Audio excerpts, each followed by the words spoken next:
Nabahagian naman ng serbisyo na handog ng PIA ang ilang mga residente sa Nauhan Oriental, Mindoro. Si Joshua Sibugay ng PIA Mimaropa sa Balitang Pambansa.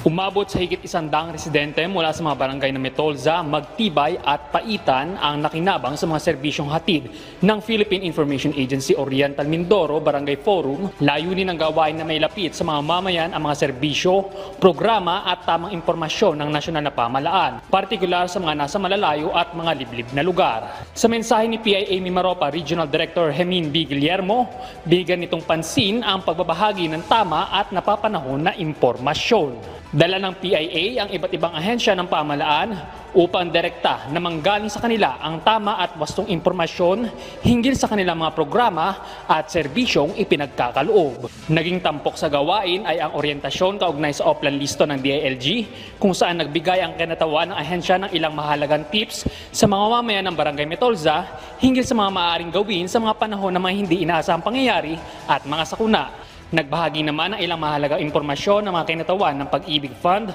PhilHealth at NIA hinggil sa mga programa at serbisyo na maaaring makuha ng mga mamayan mula sa kanilang ahensya. Bukod sa talakayan at pagbabahagi ng impormasyon, nagbenta rin ng NIA ng bagong bayaning magsasaka o BBM rice sa halagang 29 pesos kada kilo.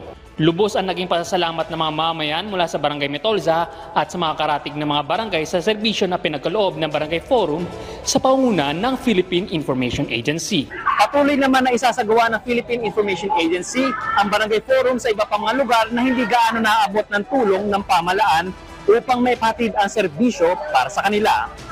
Mula sa Philippine Information Agency Oriental Mindoro, Joshua Sugay para sa Balitang Pambansa.